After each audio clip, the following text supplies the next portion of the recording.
فرق انسان اور فرق حیوان یہی ہے کہ حیوان کا کوئی مقصد نہیں ہوتا اور انسان کا کوئی مقصد ہوتا ہے. انسان کسی نہ کسی مقصد کے تحت ایک جگہ پہ جمع ہوتا ہے، تو ہمارا جمع ہونا بتا رہا ہے کہ ہم مقام انسانیت پر پائیں. دوسرا فرق انسان اور حیوان یہ ہے کہ عام محبتیں رکھنا یہ ضرورت حیوانی ہے. کہ مثلا بیٹے سے محبت، بیوی سے محبت، اپنے وجود سے محبت، یہ ایک نیچرل محبت ہے. اس میں آپ کو کوئی زحمت نہیں کرنی پڑتی، اس میں آپ کو کوئی محنت نہیں کرنی پڑتی. ایک حیوان بھی اپنی اولاد سے محبت کرتا ہے، انسان بھی اپنی اولاد سے محبت کرتا ہے. یہ ایک نیچرل محبت ہے. اپنے بچے کے لیے محنت کرنا یہ نیچرل ہے، اپنے وجود کے لیے محنت کرنا یہ نیچرل ہے، اپنے بدن کے لیے کھانے اور پینے کی تلاش میں نکلنا یہ نیچرل ہے، اپنے وجود پہ مال خرچ کرنا یہ نیچرل ہے. لیکن اس سرحد حیوانیت سے سرحد انسانیت پر انسان تب آتا ہے جب غیر کی محبت کو قربان کرتا ہے. اس سرحد حیوانیت سے نکل کر میدان انسانیت میں تب آتا ہے جب اپنا بچہ کسی کی محبت کو قربان کر دیتا ہے، جب اپنا بدن کسی کی محبت کو قربان کر دیتا ہے. دیکھیے، اگر ایک ماں سے 2 بچے پیدا ہوں تو نیچرل ہے کہ اگر آپ سوتیلے بھائی ہیں، مائیں الگ الگ ہیں تو دونوں ایک باپ سے، لیکن آپ کی ماں سے آپ کا ایک بھائی ہے اور سوتیلی ماں سے دوسرا بھائی ہے، تو محبت زیادہ کس کے ساتھ ہوتی ہے؟ جو ایک ماں سے پیدا ہوا ہے اس سے زیادہ محبت ہوتی ہے. لیکن کربلا میں عباس نے اس فلسفے کو بدل کے بتایا. اپنے تینوں بھائیوں کو بٹھا کر کہا کہ تم نے اپنی جان کو حسین پہ قربان کیا، اور یہ یاد دلایا کہ ہم ام البنین کے بیٹے ہیں، وہ فاطمہ کا لال ہے. محبت سرحد نیچر سے نکل کر سرحد عشق میں داخل ہوتی ہے. پھر پتا چلتا ہے کہ انسان مقام کمال پر بیٹھا ہے. اپنی ذات پہ پیسہ خرچ کرنا نیچرل ہے، لیکن مجلس حسین میں آ کے حسین پہ خرچ کرنا یہ بتاتا ہے کہ ہم سرحد عشق میں داخل ہیں. 1 گھنٹہ اگر آپ کسی جاب پہ جاتے ہیں تو کم از کم 12 یا 12 پاؤنڈ آپ کو مل جاتے ہیں، لیکن حسین کی مجلس میں آنے سے کوئی 12 پاؤنڈ ملنے والے نہیں ہیں. یہاں پہ دل لگا کے کچھ دینا پڑتا ہے. سرحد عشق کی نشانی ہے.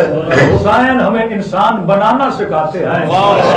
سرحد حیوانیت سے نکل کر سرحد انسانیت میں داخل ہو جاؤ. اور یہ محبت بڑی باکمال چیز ہے. یہ ہمارے بس میں نہیں ہے کس سے ہوتی ہے کس سے نہیں ہوتی. کئی چیزیں نیچرل ہوتی ہیں، لیکن حسین کی محبت انسان کے بس میں ہے. لیکن اس میں عطا خدا بھی شامل ہے. کوئی لاکھ چاہنے کے باوجود بھی حسین تک نہ جا سکا، اور اگر جس کے لیے حسین نے چاہا وہ خود بخود حسین تک پہنچ بھی گیا. اسی لیے ہمیں روایتیں ملتی ہیں کہ جب بھی اہل بیت کے ذکر میں آیا کرو تو اس میں تیرا کمال نہیں ہے، یہ سیدہ کا کمال ہے. ذکر میں چنتی بھی ہے اور لوگوں کو بلاتی بھی ہے. کسی نے محبت کے حوالے سے میرے چوتھے امام سے کہا کہ مولا، محبت تبھی ہوتی ہے جب آپ پر کوئی احسان کرے، آپ کے لیے کوئی اچھائی کرے. کسی نے کچھ کھلا دیا، کسی نے کوئی مہربانی کر دی، آپ کے تن پہ لباس نہیں تھا، لباس دے دیا، تو آپ کے دل میں اس کے لیے ہمدردی بھی پیدا ہوئی اور تھوڑی محبت بھی پیدا ہو گئی. کہنے لگا مولا یہ بڑا عجیب منظر ہے کہ جو بچہ شکم مادر میں آتا ہے اس نے ابھی تک ماں کے لیے کچھ کیا نہیں. 9 مہینہ جب ماں کی شکم میں بڑا ہوتا ہے یہ ماں کو تکلیف کے سوا کچھ بھی نہیں دیتا. مختلف جو ماؤں کو تکلیفیں ہوتی ہیں، وومیٹنگ ہوتی ہے، بڑے بڑے مسائل ہوتے ہیں، کا 9 مہینہ یہ ماں بچے کو شکم میں اٹھاتی ہے اور تکلیف کے سوا اس نے ماں کو کچھ بھی نہیں دیا. اب یہ نہیں کہ پیدا ہو تو ماں کو خوشی دے، ایسا بھی نہیں ہے. جیسے پیدا ہوتا ہے اس سے زیادہ دگنی تکلیف دیتا ہے. اور جب تک چلنے کے قابل نہیں ہوتا پوری رات ماں کو جگاتا ہے، اپنی گندگی اپنی نجاستیں صفا کرواتا ہے. فرمایا لیکن مولا سمجھ نہیں آتا، جس نے شکم مادر میں ہوتے ہوئے تکلیف دی، جس نے پیدا ہوتے ہوئے تکلیف دی، جب تک چلنے کے قابل نہیں ہوا تب تک تکلیف دیتا رہا. مولا یہ تکلیف کے باوجود ماں اس بچے کی عاشق ہو گئی ہے. اس بچے نے تو کچھ ایسا نہیں کیا، لیکن یہ بچے کی عاشق کیوں ہو گئی؟ امام نے فرمایا نہ بچے کا کمال ہے نہ ماں کا کمال ہے، یہ کمال اس محبت کا ہے جس خالق نے ماں کے دل کے اندر رکھا۔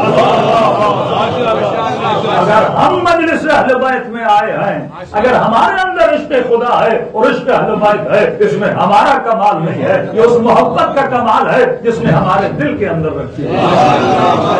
ایک چیز سمجھنا ضروری ہے، اگر پانی کا گلاس ہو تو مہربانی ہوگی صلوات پڑھے محمد۔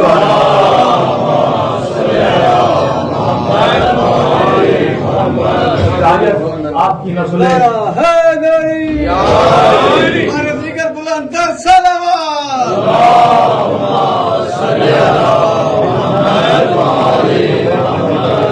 شاید آپ کی نسلیں، آپ کے بچے یا آپ کی ازواج آپ سے سوال کریں کہ جناب مجلس میں کیوں لے کر آئے ہو، محفل میں کیوں لے کر آئے ہو؟ یہ ذکر تو ہم گھر میں بیٹھ کے ٹی وی پر بھی سن سکتے تھے، اتنا ماڈرن زمانہ، یہ چیزیں ہمیں ڈیجیٹل میڈیا سے مل جاتی ہیں، سوشل میڈیا سے دریافت ہیں۔ اب اتنی انرجی خرچ کر کے بندہ پیدل چل کے مجلس میں جانے سے ہمیں کیا ملتا ہے؟ اس کے لیے مثال دے رہا ہوں۔ گلاس اس لیے منگوایا تاکہ مثال آپ کے ذہن میں ذہن نشین ہو جائے۔ گلاس کو کہتے ہیں عربی میں ظرف، اور اس کے اندر جو پانی ہے اسے کہتے ہیں مظروف۔ ایک ہوتا ہے ظرف، ایک ہوتا ہے مظروف۔ مظروف وہ چیز جو اس کے اندر ڈالی جاتی ہے، ظرف جو اس چیز کو حامل ہوتا ہے۔ اب سوال یہ ہے کہ محبتوں کا ظرف کیا ہے؟ ہمارے وجود میں وہ ظرف کیا ہے جس کے اندر محبتیں جاتی ہیں؟ مظروف وہ محبت ہے جو ظرف کے اندر جاتی ہے۔ پر میں ظرف ہے فؤاد، ظرف ہے قلب، اردو میں کہیں تو ظرف ہے دل۔ یہ دل ظرف ہے، اور دل ایک ہی چیز کو اٹھاتا ہے، وہ محبتوں کو اٹھاتا ہے۔ اور جس طرح کہ پوری دنیا کعبے کا طواف کرتی ہے، کعبے کا طواف کرتی ہے، اسی طرح تمہارے وجود کی ساری انرجیاں جس کا طواف کرتی ہے وہ تمہارا قلب ہے۔ دل میں محبت آئی، تم نے اس محبت کا طواف کرنا شروع کر دیا۔ بیٹے کی محبت آئی، صبح سے شام تک اس کے لیے کمانا شروع کر دیا۔ بیوی کی محبت آئی، صبح سے شام تک اس کی خدمت کرنا شروع کر دیا۔ زوجہ کے دل میں شوہر کی محبت آئی، اس نے خدمت کرنا شروع کر دی۔ اولاد کے دل میں ماں باپ کی محبت آئی، خدمت کرنا شروع کر دی۔ اور کسی نے تو یہاں تک کہہ دیا کہ مولانا نئی نئی گاڑی خریدی، اور کسی بدبخت نے چابی سے گاڑی پہ اسکریچ لگا دیا۔ جب اسکریچ کو دیکھا تو ایسے لگا یہ گاڑی پہ نہیں ہے، میٹل پہ نہیں ہے، میرے وجود پہ لگا ہوا ہے۔ جب محبت دل میں کسی چیز کی آ جاتی ہے، وہ چاہے میٹل بھی ہو اسے تکلیف ہوتی ہے، حالانکہ میٹل میں تکلیف نہیں ہے، لیکن اس کے اسکریچ کو دیکھ کر کیونکہ اس کے حسن پہ ایک ضرب لگی ہے، اس کی خوبصورتی پہ ایک ضرب لگی ہے، تو ایسا محسوس ہوتا ہے کہ یہ ضرب میرے وجود پہ لگی ہے، اس پہ نہیں لگی ہے۔ یہ محبتیں ہیں جو انسان کو خوش کرتی ہیں، یہ محبتیں ہیں جو انسان کو غمگین کرتی ہیں۔ یہاں بیٹا پیدا ہوا، بیٹے کی محبت آئی، اب بیٹے کی محبت آئی تو اس کے چھن جانے کا ڈر بھی ساتھ میں آ گیا۔ جب محبت آ جاتی ہے تو اس کے جانے کا ڈر بھی وجود میں آ جاتا ہے۔ بیوی سے بے تحاشا محبت، اور اگر یورپ میں رہے تو دن بدن ڈر کرتا رہے کہ جب چاہے گی طلاق لے کے چلی جائے، میں کچھ کر ہی نہیں سکتا۔ ماں سے محبت ہو تو دن رات ڈر رہنے کا خوف رہتا ہے کہ کوئی بھی مجھ سے چھین سکتا ہے، کیونکہ یہاں پہ قانون ایسے ہیں کہ ایزیلی آپ سے چیزیں چھن جانے کے قوانین موجود ہیں۔ تو یہاں پہ اگر کسی چیز کو اپنے ساتھ رکھ سکتے ہو تو ایک ہی فلسفہ محبت ہے۔ یہاں اگر اولاد کو تم نے محبت کے دھاگے سے باندھے رکھا وہ کبھی تم سے جدا نہیں ہوگا۔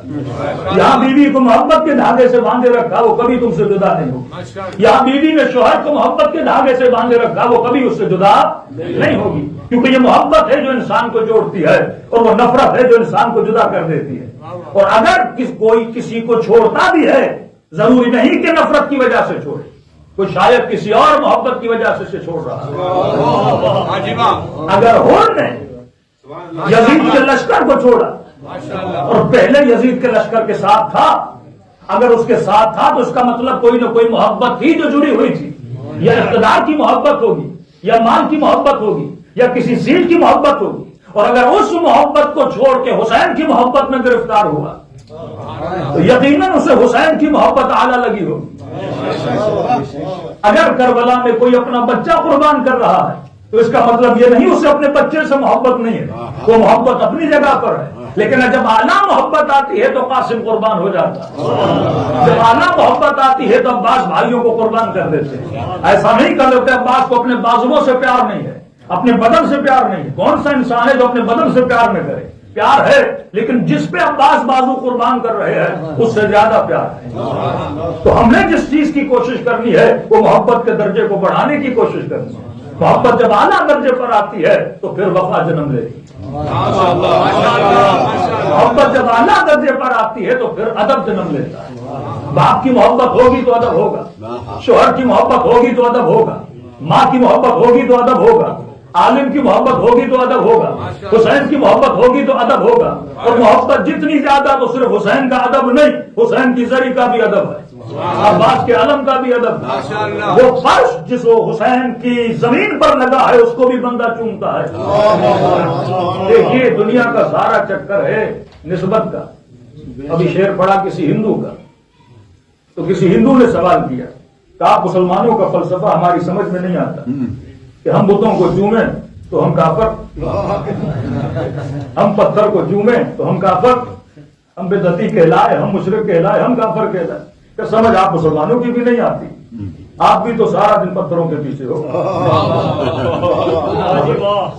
وہ مندر بناتے ہیں، ایک مورتی رکھتے ہیں، اسے چومتے ہیں، اس پہ نذرانہ دیتے ہیں، اس پہ خرچ کرتے ہیں، بڑے خرچے کر کے پیدل چل کے اپنی مورتیوں کی زیارت کو جاتے ہیں۔ تو آپ جو پورے سال میں حج کرنے جاتے ہو، ملینس آف دا پیپل، ایک پتھر کا گھر ہے، اس کے گرد گھومتے رہتے ہو، اور ہم نے عجیب منظر دیکھا، اس پتھر کے گھر کے اطراف میں پھر ایک کالا پتھر بھی تھا، جیسے حجر اسود نام ہی کالا پتھر حجر اسود ہے، تو اس کو چومنے کے لیے ایک دوسرے کو دھکے دے رہے ہو، اور یہاں تک سنا کہ چومتے چومتے کچھ کی جانیں بھی نکل گئیں۔ اتنی بھیڑ میں اس پتھر کو، کعبہ پتھر کا، حجر اسود پتھر کا، سید صفا و مروہ جن پہاڑیوں کے بیچ میں کرتے ہو پہاڑیاں پتھر کی، جس شیطان کو جس کنکر سے مارتے ہو شیطان بھی پتھر کا، کنکریاں بھی پتھر کی، جس گھر کو خدا کا گھر مانتے ہو وہ پتھر کا، شیطان پتھر کا، سید صفا و مروہ پتھر کے درمیان، نبی کا جب غار دیکھنے جاتے ہو وہ پتھر کا، تمہارے ہونٹ پتھر سے ہٹتے ہی نہیں، طواف پتھر کا، واپس آؤ تو پتھر کا، اور کا شیعوں کو دیکھا تو اور وہیں پہ عجیب منظر نظر آیا۔ ملینز آف دا پیپل جا رہے ہیں کس کی طرف؟ زری حسین کی طرف، کہ وہاں پتھر تھا یہاں چاندی تھی۔ یہ بھی تو پتھر کا قسم ہے، کوئی چاندی کو چوم رہا ہے، کوئی دروازوں کو چوم رہا ہے، کوئی گنبد حسین کو دیکھ کے دعائیں کر رہا ہے، تو کسی نہ کسی طرح تم بھی تو پتھروں میں پھنسے ہوئے ہو، ہم بھی پتھر کے بنے ہوئے پتھروں کو چوم رہے ہیں۔ تو پھر دیکھا مسجدوں میں آئے تو سجدگاہوں پہ سجدہ، پھر پتھر پہ سجدہ، پھر اسی سجدگاہ کو چوم رہے ہو، کہیں تو سارے کے سارے پتھر کے پیچھے، تو میں کافر کیسے اور تم مسلم کیسے؟ مجھے بڑی آسانی سے کافر بنا دیا اور سارے کام خود کرتے رہے، لیکن کہا کہ میں مسلمان ہوں، کہ اگر میرے دل میں پتھر کی محبت ہے تو تیرے دل میں بھی تو پتھر کی محبت ہے، کعبہ بھی تو پتھر کا ہے، سید صفا و مروہ بھی تو پتھر کا ہے، قبر حسین بھی تو پتھر کی ہے۔ میں نے کہا مسئلہ پتھر کا نہیں ہے، مسئلہ نسبت پتھر کا ہے۔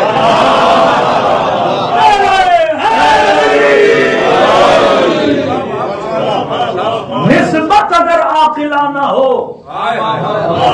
تو طواف جائز ہو جاتا، نسبت اگر غیر عاقلانہ ہو، تم نے جس کا پتھر بنایا ہے وہ کوئی رام ہے، تم نے جس کا پتھر بنایا ہے اس کا وجود حقیقی نہیں ہے، لیکن ہم جس کی عبادت کر رہے ہیں ہم پتھر کی عبادت پتھر کی وجہ سے نہیں کر رہے، جو خالق پتھر ہے اس کی محبت میں طواف کرنے آتے ہیں، ورنہ یہی چاندی، یہی سونا، یہی ڈائمنڈ تو انہی بازاروں میں مل جاتے ہیں، انہیں تو کوئی چومتا نہیں ہے۔ ہم کربلا کی زری کو کیوں چومتے ہیں؟ کیونکہ زری کی نسبت حسین سے پائی جاتی ہے۔ معاملہ نسبتوں کا تھا اور مسلمان انہی نسبتوں میں پھنسے رہے۔ کہا کہ مجلسوں سے تمہیں کیا ملتا ہے، کربلا سے تمہیں کیا ملتا ہے، اور وہی سوال کرو کہ مکے سے تمہیں کیا ملتا ہے۔ ہم پر بدعت کا فتویٰ کیوں لگتا ہے؟ کیونکہ کہا کہ علم کے کپڑے کو چومتے ہیں اور خود جاتے ہیں غلاف کعبہ کو چومتے ہیں، تو غلاف کعبہ کی نسبت خدا سے ہے، علم کی نسبت عباس سے ہے۔ معاملہ نسبت کا ہے۔ قرآن کی آیت پڑھ رہا ہوں، وَإِذِ اسْتَسْقَىٰ مُوسَىٰ لِقَوْمِهِ فَقُلْ اضْرِب بِعَصَاكَ الْحَجَرَ فانفجرت من حسنۃ عشرۃ عینا، موسیٰ کی قوم آئی، موسیٰ پیاس ہے، قحط آ گیا ہے، پانی نہیں ہے، کچھ کریے ہمارے لیے۔ تو ہم نے کہا کہ جناب اگر قوم کو پانی چاہیے تھا تو یہ شیعوں کی طرح نبی کے پاس کیوں آ گئی؟ کہ تمہاری طرح ڈائریکٹ اللہ کے پاس چلی جاتی نا، میدان میں چلی جاتی، صحرا میں چلی جاتی کہ خدایا پانی چاہیے، بارش برسا دے۔ تو کہنے لگا کہ جناب کیونکہ قوم تمہاری طرح جاہل تھی۔ میں نے کہا قوم جاہل تھی، نبی تو عالم تھا۔ نبی کہہ دیتا میرے پاس نہ آؤ، پانی چاہیے تو خدا سے جا کر مانگو، لیکن نبی نے بھی بڑا عجیب کام کیا۔ نبی یہ بول دیتا چلو میں تمہارے لیے دعا کر دیتا ہوں، اللہ پانی برسا دے، بارش برسا دے۔ نبی نے یہ بھی نہیں کیا، خود بھی کچھ نہیں کیا، بلکہ جو ہاتھ میں لکڑی تھی کہا فضرب بعصاک الحجر، موسیٰ لکڑی کو پتھر پر مار۔ تو یہ عدد بڑا پیارا عدد ہے، من حسنۃ عشرۃ عینا، یہاں لکڑی کا پتھر پہ لگنا تھا، اللہ نے 3 چشمے نہیں 12 کہا میں جب بھی فیض دیتا ہوں تو 12 کے نام سے دیتا ہوں، میں جب بھی کرم کرتا ہوں تو 12 کے نام سے کرتا ہوں، ورنہ 12 چشمے جاری ہو گئے۔ اب سوال یہ ہے پروردگارا، نہ خدا نے ڈارے خود دیا، نہ اپنے موسیٰ کو کہا کہ اپنا ہاتھ مارو، نہ اپنے موسیٰ کو کہا کہ اپنا پاؤں مارو، تو سوال تو بنتا ہے کہ مفتی صاحب کیا حضرت موسیٰ کے قدموں میں اسماعیل کے قدموں جتنی طاقت نہیں تھی؟ اسماعیل نے جب ایریا رگڑی تو پانی نکل آیا، موسیٰ بھی اپنا پاؤں مارتے تو پانی نکل آتا، لیکن یہ نہیں کہا بلکہ کہا کہ لکڑی مارو۔ اب سوال یہ ہے اس لکڑی میں اتنی طاقت ہے کہ چشمے جاری کر رہی ہے، کیا لکڑی میں موسیٰ کے ہاتھوں سے زیادہ طاقت ہے؟ کیا لکڑی میں موسیٰ کے قدموں سے زیادہ طاقت ہے؟ فرمایا لکڑی کی طرف نہ دیکھو، یہ دیکھو لکڑی کس کے ہاتھ میں ہے، لکڑی کی نسبت کس کے ساتھ ہے۔ اگر یہ لکڑی زمین پر پڑی رہتی تو معجزے نہ دکھلاتی، جب یہ لکڑی موسیٰ کے ہاتھ میں آئی تو معجزے دکھلائی۔ تو یہ کمال ید نبوت ہے کہ جب لکڑی کو لگتا ہے تو معجزے دکھلا دیتی ہے۔ تو میں کہتا ہوں علم کا کپڑا عام کپڑا ہے، علم کی لکڑی عام لکڑی ہے، لیکن جب نسبت عباس سے ہو جاتی ہے تو معجزے دکھلا دیتی ہے۔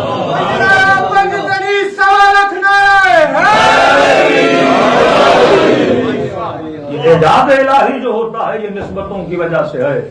ابھی میں 4-5 دن لندن میں پروگرامز تھے بستان زہرا میں، تو ایک مومن ملا، کیونکہ کچھ معجزے تو ایسے ہیں جو تاریخ کے معجزے ہیں جو ہم نے دیکھے نہیں، ہم نے صرف سنے ہیں، لیکن کچھ معجزے ایسے ہیں جو حاضر حی و حاضر بندے موجود ہیں جن سے آپ مل سکتے ہیں۔ میڈیکل میں ایک میریکل ہے ایسے لوگوں کا ٹھیک ہو جانا کہ جن کو ڈاکٹرز نے جواب دے دیا ہے لیکن در عباس سے ان کو جواب نہیں دیا، وہاں سے حاجت روائی ہو جاتی ہے۔ کہتے ہیں مولانا اسی طرح کام کرتے کرتے میں نے کوئی چیز زمین سے اٹھانا چاہی، میں جھکا، اس جھکنے کے نتیجے میں میری کمر میں چک پڑ گئی، اور جب اسکین کروایا تو L4 یا L3 یا L5 کے بیچ میں ڈاکٹر نے کہا کہ آپ کی ہڈیوں کے درمیان فاصلہ آ گیا ہے، خشک ہو گئی ہیں، ابھی ناممکن ہے کہ آپ کی کمر کبھی سیدھی ہو۔ کہتے ہیں 3 سال تک میں حالت رکوع میں رہا، اسی حالت میں کھانا، اسی حالت میں پینا، اور اگر بستر پہ کروٹ بدلنی ہوتی تھی تو میں کئی گھنٹے سوچتا تھا کہ کروٹ بدلوں یا نہ بدلوں، کیونکہ اس کے نتیجے میں جو مجھے تکلیف ہوتی تھی اتنا میں چیختا تھا کہ ہمسائے ایمبولینس کو فون کرتے تھے اور میں ٹریٹمنٹ کے لیے جانا پڑتا تھا۔ کہ اتنے سال میں کھڑے ہو کے نماز پڑھی نہ، سکون سے میں چلا ویل چیئر پہ ہمیشہ، اور جب بھی چلتا تو جھک کے چلتا۔ کئی ٹریٹمنٹس ہوئی، انجیکشنز لگی لیکن ٹھیک نہیں ہوا۔ 3 سال یا 2.5 سال کے بعد ڈاکٹر نے کہا کہ جناب ایک آپریشن ہم کریں گے، اس میں بھی 40% چانسز ہیں ٹھیک ہونے کے، 60% چانسز بھی ہیں کہ آپ ہمیشہ کے لیے پیرالائز ہو جائیں۔ اب انہوں نے سگنیچرز لیے، یہی میڈیکل میں ہوتا ہے کہ رسک ہو تو آپ سے سگنیچر لے لیا جاتا ہے۔ اب کہتا میں اسی سوچ میں تھا پتا نہیں زندہ رہوں یا نہ رہوں، اور جب انسان ایسی زندگی گزارے تو زندگی سے بیدار ہو جاتا ہے کہ پروردگارا یہ زندگی کیسی، اب عزت سے دنیا سے چلا جاؤں تو بہتر ہے۔ تو کسی دوست نے کہا آپریشن سے پہلے کربلا کی ایک زیارت کر دیا۔ اب کہتا قطعاً اس نیت سے نہیں گیا کہ شفا لینے جاؤں، کچھ لوگ اس نیت سے زیارت کرنے جاتے ہیں کہ کچھ لینے جا رہا ہوں، یہ لالچ کی زیارت ہوتی ہے۔ کچھ لوگ اس لیے جاتے ہیں کہ نہیں دنیا سے جا رہا ہوں ایک ثواب جمع کرا جاؤں، کہ قبر میں جاؤں تو نام اعمال میں ایک حسین کی زیارت موجود ہو، ایک عباس حضرت عباس کی زیارت موجود ہو۔ پر میں اسی نیت سے گیا، قطعاً میرے ذہن میں یہ نہیں تھا کہ کوئی شفا لینے جا رہا ہوں، کہ تنی خلوص سے دل سے چل پڑا۔ اب اتنی تکلیف سے میں نے سفر کیا، ایئرپورٹ پہ اترا، کربلا پہنچا، کبھی امام حسین کی زیارت پہ، کبھی ابھی عباس کی زیارت پہ، کیونکہ بھیڑ ہوتی تھی، اب تکلیف مجھے بہت زیادہ تھی، لہٰذا میں راتوں کو دیر سے جاتا تھا جب حرم میں کوئی رش نہیں ہوتا تھا۔ کہ ایک دن حضرت عباس کے حرم میں چلا گیا اور غازی عباس کی زیارت کر رہا تھا اور دعا کیا کر رہا تھا کہ غازی عباس بس قبر میں شفاعت چاہیے، نجات چاہیے۔ اب پتہ نہیں آپریشن کے بعد زندگی کیسی رہے، ان دعاؤں میں بھی میں نے یہ دعا نہیں کی کہ مجھے شفا چاہیے۔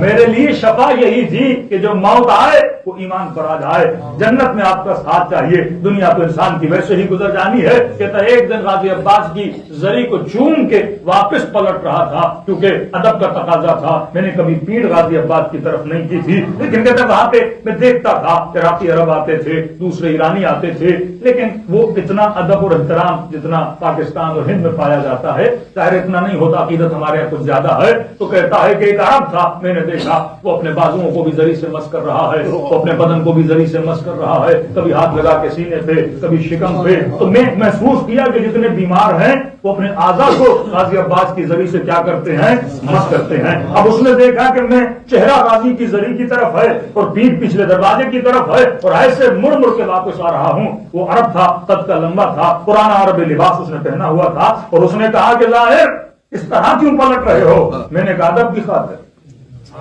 کہ تکلیف کہاں ہے؟ میں نے کہا کمر میں۔ کہ جب تکلیف کمر میں ہے تو کمر کو عباس کی زری سے مس کر۔ میں نے کہا ادب کی خاطر کیسے زری کو حضرت اپنی کمر کو عباس کی زری سے مس کروں؟ کا تھوڑا ڈانٹنے والے لہجے میں بولا کہ میں کہہ رہا ہوں کہ اپنی کمر کو زری سے مس کرو۔ اب کہتا بے ساختہ میں مڑا اور اپنی جو کمر کا مہرا تھا وہ عباس کی چاندی والی زری سے میں نے مس کیا۔ چاندی لفظ زور دے رہا ہوں کہ یہی چاندی بیلجیم میں بھی ملتی ہے اور ایک چاندی عباس کی زری کو لگی ہوئی ہے، اس چاندی کی نسبت عباس سے پائی جاتی ہے۔ کہتے ہیں مولانا جیسے کمر کو میں نے مس کیا قاضی عباس کی زری سے، تو جس طرح بیٹری کا ہلکا سا کرنٹ انسان کے ہاتھ کو لگتا ہے، بالکل ایسا ہلکا سا کرنٹ میرے اس کمر کے موہرے میں لگا اور کرنٹ کا لگنا تھا اور میری کمر کا سیدھا ہو گیا۔ 3 سال کے بعد پہلی مرتبہ میری کمر سیدھی ہو گئی۔ اب تصور کرے جو انتڑیاں تھیں 3 سال تک جو بندہ جھکا ہوا ہو، کہتا ایسے لگا کہ جان میں جان آ گئی ہے، اور کہتا ہے پہلی مرتبہ 3 سال کے بعد میں نے کھڑے ہو کر نماز پڑھی، اور نماز میں جو گریا تھا کہتا میں بتا نہیں سکتا، خوشی کا گریا تھا، ذوق کا گریا تھا، کون سا گریا تھا مجھے نہیں پتا، اور جتنی نمازیں پڑھ سکا میں نے حرم حضرت عباس میں پڑھ لی، کیونکہ یقین نہیں آ رہا تھا کہیں کمر پھر سے نہ جھک جائے۔ لیکن میں نے کہا نہیں، اگر نماز میں کمر نہیں جھک رہی ہے تو یہ کمر ہمیشہ سیدھی رہے گی۔ اب کہتا وہاں سے خوشی کے عالم میں ہوٹل پہ گیا، شاید میرا کمرہ 6 7ویں منزل پر تھا، اب میں لفٹ سے نہیں جا رہا، میں سیڑھیوں سے جا رہا ہوں، کبھی نیچے آ رہا ہوں، کسی قافلے والے کو نہیں بتایا، نہ ہی کسی قافلے میں کسی بندے نے محسوس کیا۔ کبھی کبھی دیکھ دیکھ کے عادت ہو جاتی ہے، کسی نے محسوس نہیں کیا کہ میری کمر ٹھیک ہوئی ہے۔ کہتے اپنے بیگ اپنے سامان سیڑھیوں سے نیچے اتارتا ہوا آ رہا ہوں، اور چہرے پہ رونق بھی ہے، چہرے پہ خوشی بھی ہے۔ کسی قافلے والے نے کہا آپ آج خوش بڑے نظر آ رہے ہو، میں نے کہا لگتا ہے آپ نے میری کمر کی طرف توجہ نہیں کی ہے۔ وہ بھی پریشانی کے عالم میں، ارے تیری کمر سیدھی کیسے ہو گئی؟ کہ وہ عباس جو ہر کسی کی حاجت کو روا کرتا ہے، اس نے میری کمر پہ ایک نگاہ کرم کی ہے، اور خدا نے عباس کے صدقے میں مجھے شفا عطا کی ہوئی ہے۔ صلوات پڑھے محمد۔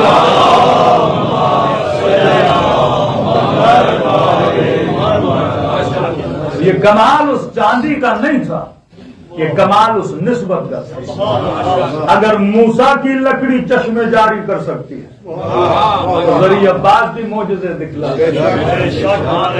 یہ ظرف محبت، صرف اتنا سوچئے کہ سوسائٹیز میں آپ رہتے ہیں، آپ نے صرف ایک کام کرنا ہے، نسل در نسل اپنی نسلوں کو بچا سکتے ہو۔ وہ کون سا کام ہے؟ صرف اپنے بچوں کو ایک چیز بتا دینی ہے کہ میرے لال ہم تجھے محبتوں سے نہیں روکتے۔ محبت تو ہو جاتی ہے، وہ گاڑی سے ہو، کبھی مال سے ہو، کبھی بدن سے ہو، کبھی کپڑے سے ہو، کبھی مختلف برانڈ سے ہو، محبتیں ہو جاتی ہیں۔ جو چیز چمکدار لگی محبت ہو گئی، جو چیز خوبصورت لگی محبت ہو گئی، آواز اچھی لگی محبت ہو گئی، گھر اچھا لگا محبت ہو گئی۔ یہ آٹومیٹیکلی آپ کی باڈی کا جو سسٹم ہے وہ ری ایکشن دکھاتا رہتا ہے۔ پر میرے لال ہم تجھے محبت سے نہیں روکتے، لیکن فرق انسان اور فرق حیوان یہ ہے کہ انسان جب محبت کرتا ہے تو عاقلانہ محبت کرتا ہے. اب عاقلانہ محبت کیا ہے؟ فرمایا کبھی بھی ایسی چیز سے بے تحاشا محبت نہ کرنا جو فنا ہو جائے. کیوں؟ اسے فلسفہ سمجھانا. کیونکہ محبت جب آتی ہے تو خوشی لاتی ہے، ساتھ میں بے تحاشا حزن بھی لاتی ہے. جن لوگوں نے خودکشیاں کی محبتوں کی وجہ سے، انگلینڈ میں ایک بندہ خدا 2 دفعہ اس نے خودکشی کی. کیوں کی؟ کہ مولانا میری ہی بیوی میرے کسی جاننے والے کے ساتھ شادی کر کے چلی گئی، ساتھ میں بچے بھی لے، پوری زندگی جو کمایا 60% وہ پیسہ بھی لے گئی، نہ بچوں سے مل سکتا ہوں نہ کیا. اب کیونکہ بیوی سے بے تحاشا محبت تھی، اس کے جدا ہونے سے وہ دنیا سے ہی جدا ہونا چاہتا تھا. لیکن آؤ کربلا کے میدان سب کچھ چھن گیا، لیکن کبھی یہ نہیں کہا کہ ہم خودکشی کرنا چاہتے ہیں. دشمن بھی کہنے لگا کہ سب کچھ جانے کے بعد میں نے حسین کے چہرے پہ ایسا اطمینان دیکھا جیسے حسین نے کچھ گوایا ہی نہیں. یزید تخت پہ بیٹھ کے پریشان تھا، زینب کے ہاتھوں میں رسیاں تھی پر چہرے پہ اطمینان تھا. کیونکہ ایک ہی محبت ہے جو انسان کو اطمینان دیتی ہے.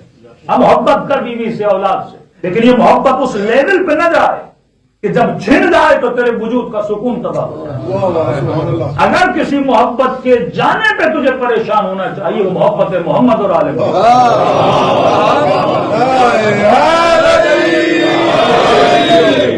کبھی دعائے کمیل میں علی ابن ابی طالب خدا کو قسم دے کر کہتے ہیں کہ خدا، میں ہمیشہ کہتا ہوں پوری دعا میں امیر المؤمنین ایک گنہگار کے وکیل بنے ہوئے.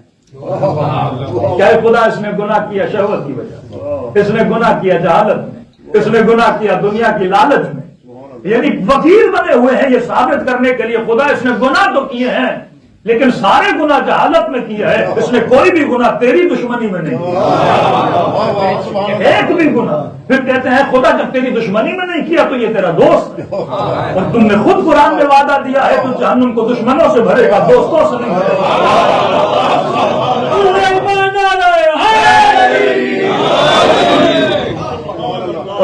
اپنی عزت کی قسم اور خدا کو خدا کی عزت کی قسم کا واسطہ دے کر علی کہہ رہے ہیں خدا بے عزت ہے تجھے تیری عزت کا واسطہ ہے. اللہ یحجب عنک دعائی. مقام حزن بندے کے لیے تب ہے کہ خدا مجھے کبھی بھی اپنی محفل سے محروم نہیں. محبوب کے لیے یہی ہوتا ہے کہ آپ جس کے عاشق ہو وہ آپ کو اپنے گھر میں نہ آنے، وہ آپ سے ملنا نہ چاہے. یہ مقام حزن ہے کہ حسین تجھے کربلا نہ بلائے، کہ 3 سال گزر جائیں، وقت بھی تھا، پیسہ بھی تھا، چھٹیاں بھی تھیں، خواہش بھی تھی کربلا جانے، لیکن بندہ جا نہ پائے. تو لمحہ فکر ہے کہ حسین مجھے بلا کیوں نہیں، لمحہ فکر ہے کہ وہ مجھے مصلی عبادت پہ کیوں نہیں بلا رہا، میں اس سے اتنا دور کیوں ہو گیا ہوں. پر میں یہ وہ محبت ہے جس میں حزن کرنا چاہیے. نہ اولاد، نہ بیوی، نہ مال و منال، نہ وجود. محبت کرنا وہ نیچرل ہے، آپ کرو نہ کرو آپ کو ہو جائے، لیکن اس محبت کو اس لیول پہ نہ لے جانا جس کے چھن جانے سے تیرے وجود میں حزن آ جائے، جس کے چھن جانے سے انسان سوسائڈ کرنے پر مجبور ہو جائے. تو ایک چیز آپ نے اپنی نسلوں کے ذہنوں میں بٹھا دینی ہے کہ میرے لال محبت اس سے کرنا جو کمال کی محبت ہو، جو فنا والی محبت نہ ہو، جو بقا والی محبت ہو. تو آیت اللہ مراکی کا جملہ ہر مجلس میں پڑھتا ہوں، فرماتے ہیں دنیا کی کوئی ایسی لذت نہیں جس کی انتہا نجاست نہ ہو.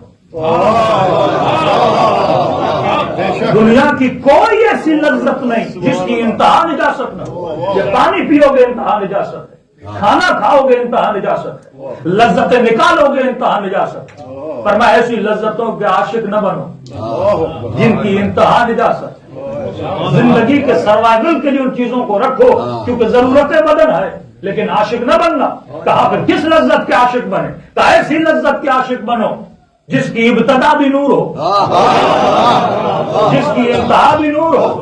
اور اگر کوئی ایسی لذت ہے فرمایا وہ عشق خدا اور عشق حسین ہے، جس کی ابتدا بھی نور ہے انتہا بھی نور ہے.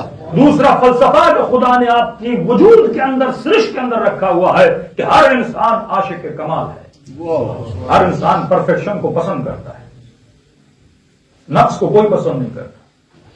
ہم مال کیوں جمع کرتے ہیں؟ کیونکہ ہمیں لگتا ہے کہ مال کے آنے سے میں پرفیکٹ ہو جاؤں گا. ہم شادی کیوں کرتے ہیں؟ کیونکہ ہمیں لگتا ہے کہ زواج سے میں پرفیکٹ ہو جاؤں گا. اولاد کی خواہش کیوں کرتے ہیں کہ اولاد ہوگی تو میں پرفیکٹ ہو جاؤں گا، یعنی دن بدن میں کیا ہونا چاہتا ہوں، کامل ہونا چاہتا ہوں۔ ہر انسان کمال کو پسند کرتا ہے۔ چہرہ دیکھا آئینے میں تو یہ محسوس ہوا جب تک سر پہ بال تھے تو کمال تھا،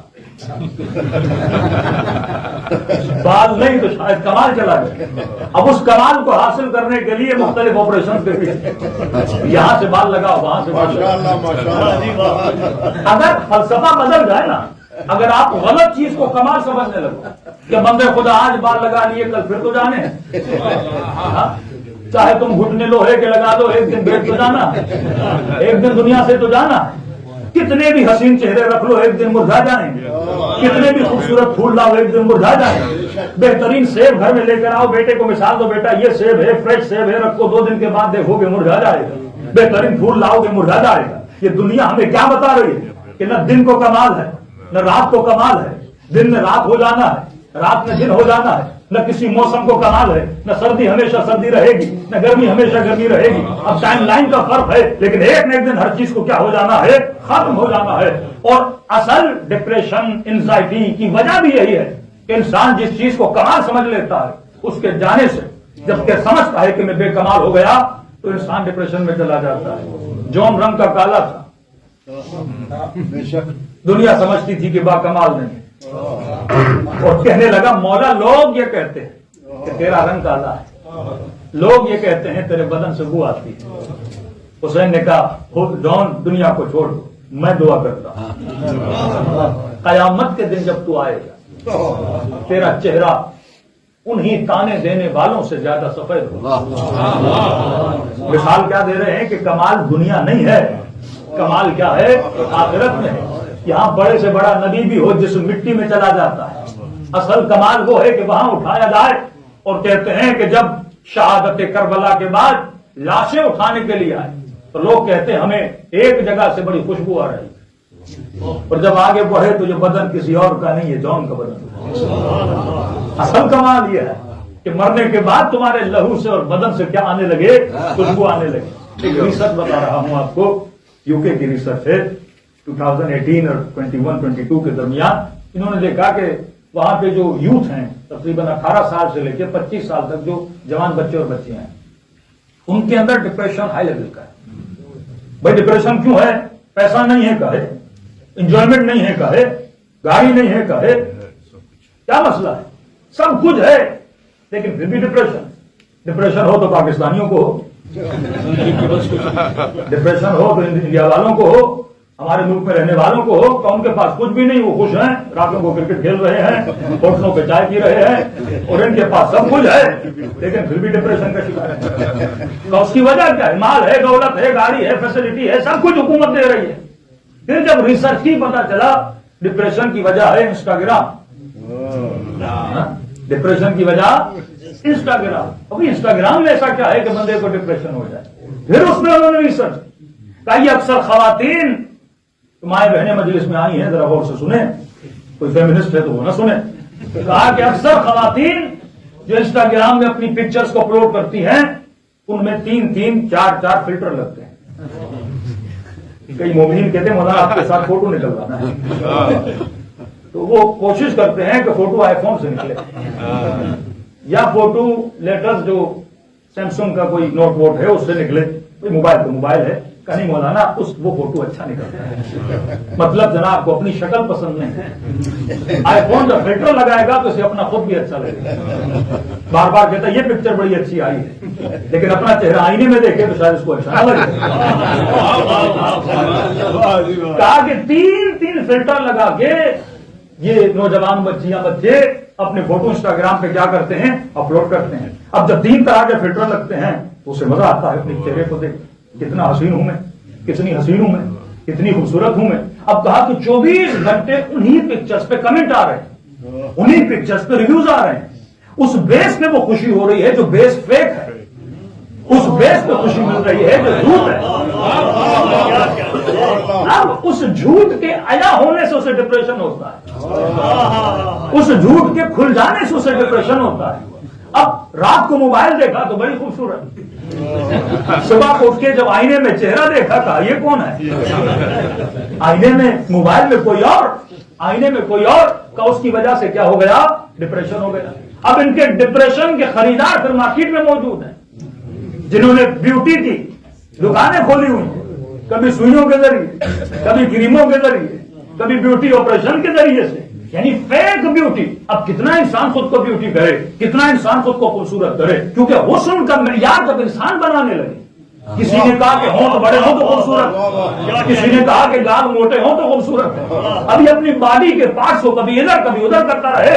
اب دنیا میں معیار تو الگ الگ ہو رہا ہے، آج معیار خوبصورتی کا یہ ہے، کل معیار کوئی اور ہوگا، لیکن تا ازل اور ابد تک اگر معیار حسن تھا محبت پروردگار عالم،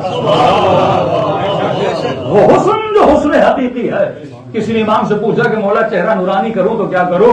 امام نے یہ نہیں کہا کہ فیئر اینڈ لولی لگا لو، کوئی کریم لگا لو، کہا 40 دن خلوص دل سے صبح کی نماز پڑھو، اللہ تیرے چہرے کو کیا کر دے گا؟ نورانی کر دے گا۔ سادات کے اندر پہلے زمانے میں 3 خوبیاں ہوا کرتی، بنو ہاشم کی پہلے زمانے میں 3 چیزوں میں بنو ہاشم مشہور تھے۔ پہلی چیز کہ بنو ہاشم خوبصورت ہوا کرتے تھے، دوسری چیز بنی ہاشم سخی ہوا کرتے تھے، تیسری چیز بنو ہاشم شجاع ہوا کرتے تھے، ڈرتے نہیں تھے۔ پہلی صفت خوبصورت، جناب عبداللہ چلتے تھے تو مکے کی عورتیں خواہش رکھتی تھی کہ ہماری ان سے شادی ہو۔ وہ نور جو خدا نے عبداللہ کو دیا وہی نور جناب آمنہ کو دیا۔ رسول جب چلتے تھے تو مکے والے دیکھ کے پھر رک جاتے تھے۔ ایک انسان اتنا حسین ہو کے کوئی گزرے اور اس کو دیکھے پھر آگے جا کے رک جائے، اور یہ جملے ادا کرتے تھے کہ اس کو دیکھ کے نہیں لگتا یہ بشر ہے بلکہ ملک ہے۔ تصور کریں کہ رسول کتنے خوبصورت ہیں بنو ہاشم میں، اور وہی رسول جب انہوں نے علی کا چہرہ دیکھا کب بدر الدجا، علی کا چہرہ ایسے ہے جیسے چودھری کا چہرہ۔ ویسے نمازوں میں مستحب ہے کہ امامے کی تحت الحنک نکال کے نماز پڑھی جائے، لیکن امام حسن کے لیے مشہور ہے وہ چلتے پھرتے تحت الحنک لگاتے ہیں۔ کسی نے کہا حسن نقاب کیوں لگاتے ہیں؟ کہا اتنے حسین ہیں کہیں کسی کی نظر نہ لگے۔ جس گھرانے میں علی جیسے حسین ہو، حسن جیسے حسین ہو، رسول جیسے حسین ہو، اکبر جیسے حسین ہو، تصور کرے یعنی حسن پھیلا ہوا ہے، حسن ظاہری بھی ہے، حسن باطنی بھی ہے۔ اب کسی نے امیر المومنین کو جنگ صفین میں آ کر کہا کہ علی ہم نے تو باہر سنا کہ آپ میدان جنگ میں لڑ رہے ہیں اور دشمن چیخو پکار کر رہا ہے کہ علی لڑ رہے ہیں، علی لڑ رہے ہیں، لیکن ہم تو دیکھ رہے ہیں کہ آپ تو یہاں بیٹھے ہوئے۔ امام نے کہا کون ہے جو میری طرح لڑ رہا؟ کہ علی ضربت بھی آپ کی طرح، آنکھوں میں جلال بھی آپ والا، علی جب بچھا کے حملہ کرتا ہے وہ تیزی بھی آپ والی ہے کہ کسی دشمن کو سمجھنے کا موقع ہی نہیں دیتا۔ تو امام نے کہا جاؤ اس کے پاس اور کہو کہ علی تجھے بلا رہا ہے، میں دیکھنا چاہتا ہوں یہ کون ہے جو میری طرح لڑ رہا ہے۔ اور اس نے جا کر کہا کہ علی آپ کو جانے والے کو بھی پتا نہیں کہ یہ کون ہے جو علی کی طرح لڑ رہا ہے۔ کہتے ہیں جب یہ جلا خیمے میں آئے چہرہ اتنا سفید اور چاند کی طرح چمک رہا تھا، اور آنکھوں میں سرخی تھی، چہرے پہ لالی تھی، پسینے سے شل تھا، اور چہرے پہ کالے بال جب اس کے نظر آئے اور علی نے کہا کہ نقاب ہٹاؤ، اور جب اس نے نقاب ہٹائی تو علی نے کہا یہ قبر والی ہے۔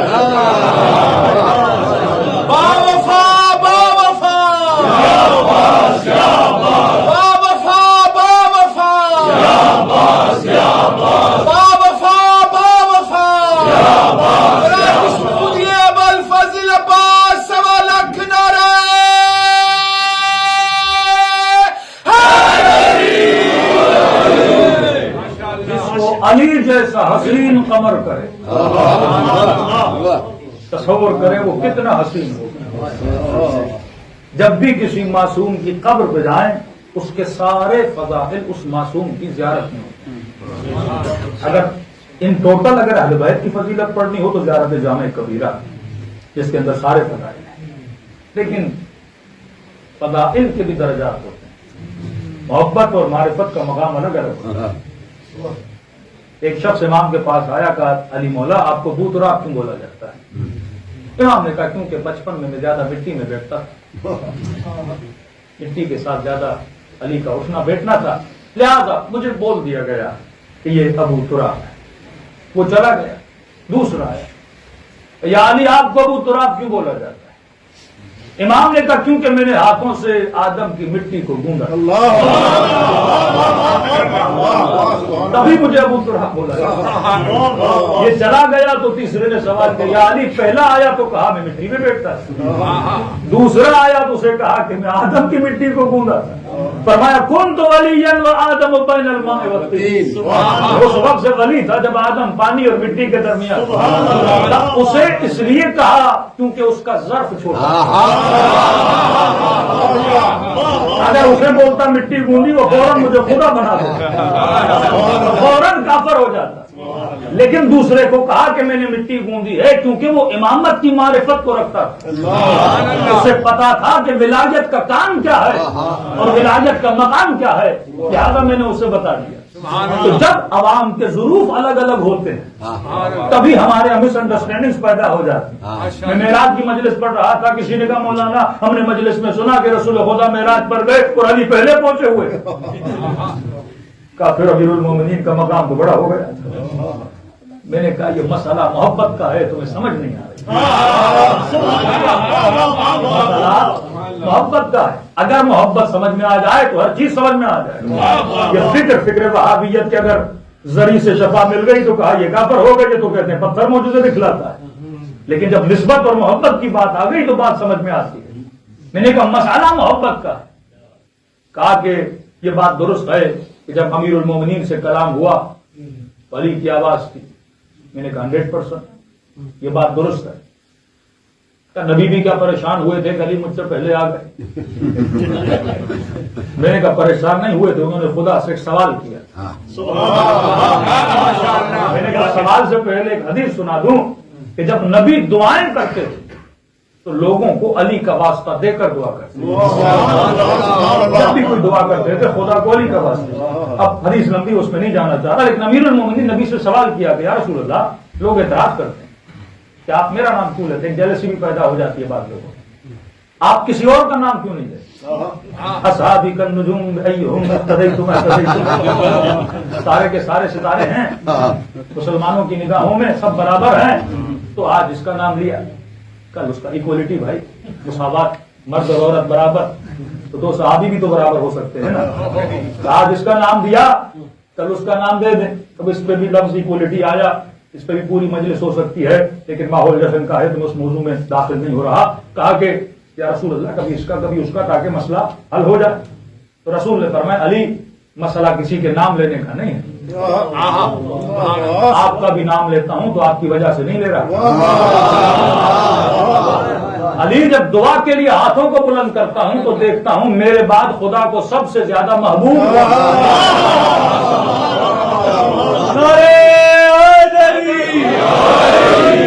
کوئی اس حدیث سے انکار کرے تو خیبر کی حدیث سے تو انکار نہیں کر سکتا۔ کلام اسے دوں گا جس سے اللہ محبت کرتا ہوگا اور وہ اللہ سے محبت کرتا ہوگا۔ یک طرفہ محبت بندے کو ذلیل کرتی ہے، دو طرفہ محبت ہو تو کمال ہوتا ہے۔ یہ تو ثابت ہے اہل سنت کی کتابوں میں علی بن ابی طالب کے لیے کہ یہ خدا سے محبت کرتے تھے، خدا ان سے محبت کرتا تھا۔ علی جب دعا کے لیے ہاتھوں کو بلند کرتا ہوں پوری کائنات میں دیکھتا ہوں کہ میرے بعد خدا کو سب سے زیادہ عزیز علی تیرے علاوہ کوئی نظر نہیں آتا، تبھی خدا کو کس کا واسطہ دیتا ہوں؟ تیرا واسطہ دیتا ہوں۔ اب رسول گئے معراج پر، اللہ نے کلام کیا رسول سے۔ اب اگر میں آپ سے کلام کر رہا ہوں، میں کلام کرنے میں کس چیز کا محتاج ہوں؟ گلے کا، آواز نکلے، کوئی ایر ہو، کوئی گلا ہو، وہ چیز نکلے، سیدھی سیدھی بات ہے۔ اب خدا جسم رکھتا نہیں، خدا کی کوئی آواز نہیں، خدا کا کوئی گلا نہیں، تو آواز بنے تو کیسے بنے؟ اللہ ان اللہ علی کل شیء قدیر، تو ہر چیز پہ قادر ہے، وہ آواز بنا سکتا ہے۔ اب سوال یہ ہے جب خدا نے آواز بنائی تو کس کی بنائی؟ اصحابی کالنجوم ایہم اقتدیتم، جو محمد کے دوست تھے اللہ نے سب کو دیکھا، جو رسول کے محبوب تھے آگے پیچھے خدا نے سب کو دیکھا۔ اب ظاہر بات تو کرنی ہے پر کس کی آواز میں کرے؟ جب کلام کرنا ہے رسول سے تو آواز کے ذریعے ہی کرنا ہے نا، تو کس کی آواز میں کلام کرے؟ تو کہتے ہیں خدا نے علی کی آواز میں کلام کیا، اور رسول نے پوچھا جس طرح کبھی علی نے رسول سے پوچھا، اسی طرح رسول نے خدا سے پوچھا کہ پروردگارا مجھے تو علی کی آواز سنائی دے رہی ہے۔ تو اللہ کی آواز ہے حبیب جب میں نے تجھ سے کلام کرنا چاہا، میں نے تیرے دل کے اندر سب سے زیادہ تیرا محبوب کون ہے، سب سے زیادہ تجھے پسند کون، تو حبیب مجھے نظر آیا تیرے دل میں علی ہی علی، اور محبوب سے اگر محبوب کی آواز میں بات کی جائے تو لطف زیادہ ہو جائے۔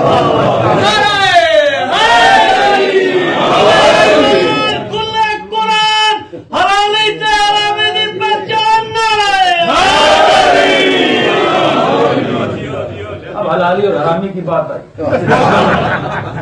دنیا کا آسان ترین کام ہے نعرہ لگانا،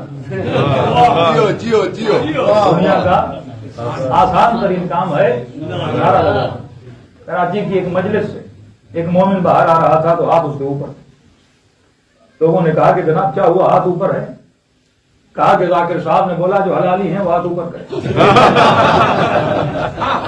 کہا کہ ہم ہاتھ اوپر کر کے ہی مجلس سے باہر آتے ہیں، تو حلالی حرامی کی نشانی یہ نہیں ہے۔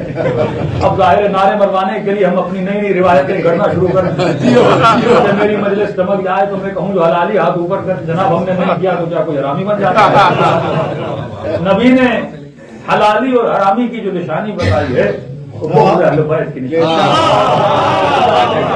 وہ حدیث ہے، لیکن یہ جو ہماری مجمع میں چمکانے والی باتیں ہیں وہ الگ ہیں۔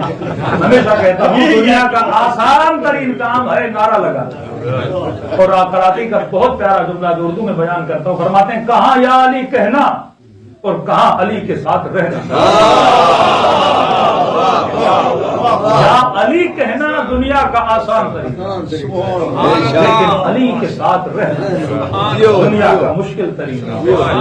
کوفے والوں نے یا حسین کہا تھا، حبیب نے کہا بھی تھا، حسین کے ساتھ رہا بھی تھا۔ اس مقام پر جو آ جائے دو جملے، وقت تمام ہونے کو قریب ہے۔ حضرت عباس کی زیارت پڑھیں گے، 3-4 صفات ہیں اس زیارت نامے میں۔ پہلا نام جو سلام ہے، پہلی بات یاد رکھیے یہ پہلے امام زادے ہیں جن کی زیارت امام معصوم نے سکھائی، باقی جتنی بھی آپ زیارتیں پڑھتے ہیں وہ علماء کی لکھی ہوئی زیارت ہے۔ مصدر کیا ہے؟ غازی عباس کی زیارت، جس طرح معصوم نے زیارت پڑھی غازی عباس کی، اسی کو کاپی کر کے ان کے آبا و اجداد کے ناموں کو جوڑ کے ادب کے طریقے پہ ایک زیارت بنائی گئی۔ کوئی بھی زیارت معصوم سے نقل کردہ زیارت نہیں ہے، ماں سوائے زیارت حضرت عباس۔ اگر کسی کے لیے کوئی روایت ہو تو آپ ان کے دیکھ سکتے ہیں۔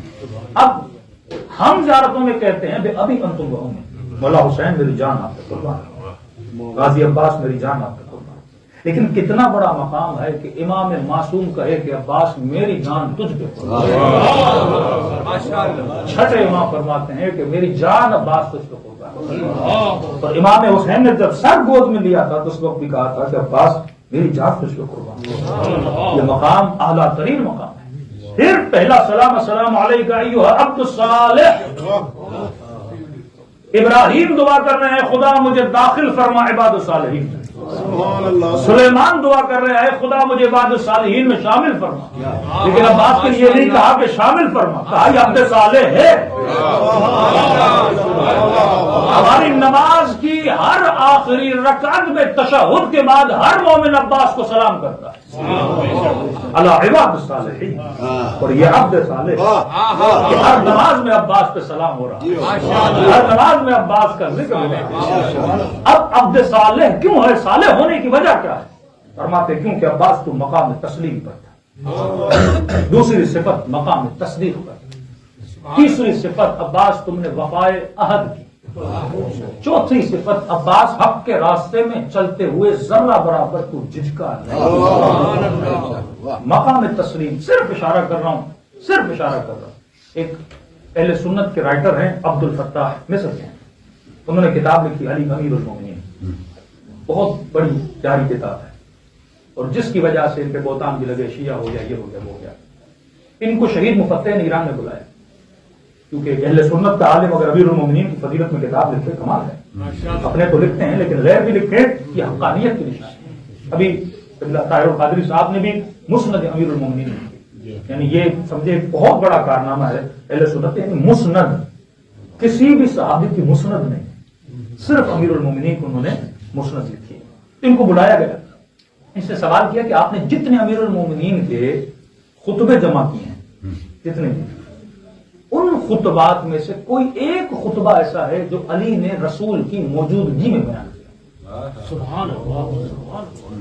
ایک آدمی عالم ہے، اس کا کلام تو ہونا چاہیے ہر زمانے پر نہیں، جتنے خطبے امیر المومنین کے ہیں وہ رسول کی وفات کے بعد ہیں۔ سر رسول کی زندگی میں ایسے لگتا تھا جیسے علی کو کچھ آتا ہی، کبھی علی نے رسول کے سامنے کلام نہیں۔ جتنا علم امیر المومنین کا آپ دیکھتے ہیں یہ رسول خدا کے بعد ظاہر ہوا ہے۔ تو کہا کبھی آپ نے سوچا ایسا کیوں؟ کہا واللہ مجھے بھی نہیں پتا۔ کہا جب سورج ہو نا تو چاند نظر نہیں آتا، جب سورج ہو نا تو ستارے نظر نہیں آتے۔ احترام رسول میں علی نے کبھی اظہار وجود نہیں، اسے کہتے ہیں مقام تسلیم۔ انا عبد من عبید محمد، میں محمد کے غلاموں میں سے غلام، یعنی کہ علی کو کچھ آتا نہیں، محمد کے ہوتے ہوئے علی کلام کیسے کرے؟ ادب امیر المومنین۔ فرمایا بالکل اسی طرح غازی عباس کا حسین کے ہوتے ہوئے آپ ایک کلام عباس کا دکھا نہیں۔ جناب حر کے ساتھ مکالمہ ہوا، عباس خاموش۔ کربلا کے 10 دن کبھی ابن سعد کے ساتھ کبھی کس کے ساتھ مکالمہ ہو رہا ہے، عباس کیا ہے؟ خاموش۔ جو میدان جنگ میں لڑنے کی اتنی صلاحیت رکھتا، لیکن واللہ 10 دنوں میں آپ غازی عباس کی جنگ نہیں دکھا سکتے۔ حسین کے ہوتے ہوئے عباس تلوار نہیں نکال رہے۔ بندہ زندہ ہو، زخم ملے، تکلیف کم ہوتی ہے، لیکن اگر آپ مر جاؤ اور آپ کے جنازے پہ کوئی تیر پھینکے، یہ کتنی کثرت ہے۔ لیکن فرمایا اتنا بڑا واقعہ ہو گیا، تلوار نکالی، امام حسین نے ایک جملہ کا بات حسن کی وصیت میں اپنے جنازے میں خون خراب نہیں چاہتا، فوراً تلوار کو نیا بیٹھا۔ یہ مقام تسلیم ہے، مقام تصدیق غازی عباس کا، کہ جب امان نامہ بھیجا گیا تو فرماتا امان نامے کو پھینک کے غازی عباس جلال میں آ گئے۔ کسی نے کہا بات ہم جانتے ہیں، کہ نہیں، دشمن نے سوچا بھی کیسے میں حسین کو چھوڑ سکتا۔ وفائے عہد کتنی کہ فرمایا چلو میں پانی تھا لیکن پانی پہ لب نہیں لگا۔ اتنی وفا اپنے امام کے ساتھ، یہ جملہ مصیبت کا ہے لیکن فضیلت کا پہاڑ اس کے اندر چھپا ہوا ہے، کہ آپ سمجھیں کہ اطاعت امام کیا ہوتی ہے۔ آج کے زمان، آج کی مائیں بہنیں، لوگوں کو ولایت کا کانسیپٹ نہیں پتا۔ ایکسپٹنس آف ولایت کا مطلب یہ ہے کہ ولایت اہل بیت میں زندگی گزارنا۔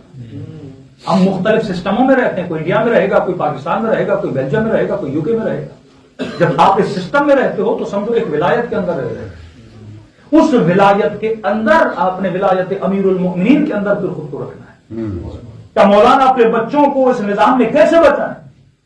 میں نے کہا جس طرح سرد موسم میں کچھ کسان ایگریکلچر کے لوگ جب فصلیں کرتے ہیں تو کنٹرول انوائرمنٹ بناتے ہیں، ایک پھل سردی میں نہیں ہو سکتا، کنٹرول شیڈ بناتے ہیں اور اس کے اندر اس پھل کو بڑا کرتے ہیں۔ آپ نے اس سوسائٹی میں رہتے ہو اپنے لیے کنٹرول شیڈ بنانا ہے۔ امام بارگاہ وہ کنٹرول شیڈ ہے جہاں پہ عشق اہل بیت پروان چڑھتا ہے، جہاں محبت اہل بیت پروان چڑھتا ہے۔ یہ مائیں بہنیں اگر گھروں میں وہ کنٹرول شیڈ نہیں بنائیں گے، انوائرمنٹ آپ کی ذات پہ اثر کرتا ہے۔ ایک چھوٹا سا دانا ہے، سردی ہو، انوائرمنٹ اچھا نہ ہو، دانا درخت نہیں بن سکتا۔ اگر میں اپنے گھروں کا انوائرمنٹ کو کنٹرول شیڈ کی طرح نہیں بناؤں گا، کسی مومن کے گھر میں گئے، پینٹنگ لگی ہوئی ہے، ہم نے کہا جناب یہ کیا ہے؟ کہ مولانا 10,000 پاؤنڈ کی ہم نے خریدی ہے۔ میں نے کہا کیا کرے گی یہ پینٹنگ؟ تمہارے بچے پہ کون سا اثر ڈالے گی؟ تم کون سا انوائرمنٹ اپنے بچوں کو دے رہے؟ محبتوں کے دروازے ہوتے ہیں، محبت آنکھوں کے ذریعے جاتی ہے، محبت کانوں کے ذریعے جاتی ہے، محبت لمس کے ذریعے جاتی ہے۔ جب تک گھروں کی دیواروں پہ عباس کے روزے کی تصویر نہیں ہوگی، جب تک گھروں کی دیواروں پہ اہل بیت کے فرامین نہیں ہوں گے، جب وہ انوائرمنٹ نہیں۔ آج آپ بیلجیم میں بیٹھے ہیں، پاکستان کی قونصلیٹ اور ایمبیسی میں چلے جائیں، داخل ہوتے ہی لگتا ہے کہ ہم پاکستان میں آ گئے۔ ایران کی ایمبیسی میں جائیں، لگتا ہے ایران میں آ گئے۔ ایمبیسیز اپنی 4 دیواری کے اندر جو ماحول بناتی ہیں اپنے ملک کا انوائرمنٹ بناتی ہیں۔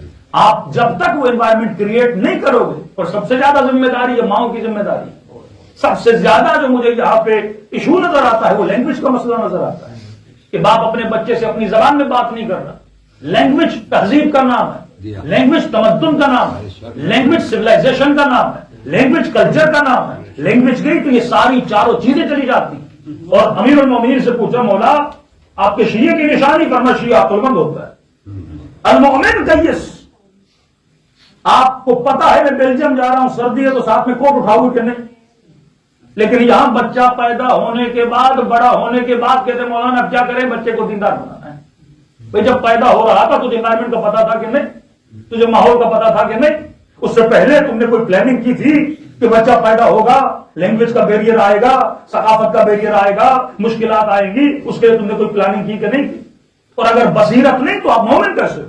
مومن صاحب بصیرت ہوتا ہے کہ میں جس ماحول میں جا رہا ہوں اس ماحول میں نے سروائیو کیسے کرنا ہے. اب یہ نہیں کہ سروائیول امپاسبل ہے, پاسبل ہے. بالکل. جب سردی کے موسم میں پھل نہیں ہوتا, کنٹرول شیڈ لگا کے پھل کو پیدا کیا جاتا ہے, تو آپ بھی یہاں کو کنٹرول انوائرمنٹ بنا کے اپنے بچوں کو ویسا پروان نہیں چڑھا سکتے. لیکن سب سے بڑی مسٹیک لینگویج کی مسٹیک ہے, اور سائیکولوجیکلی پرووڈ ہے جو بچے ملٹیپل لینگویجز میں بات کرتے ہیں وہ زیادہ شارپ اور کین ہوتے ہیں نارمل بچوں سے.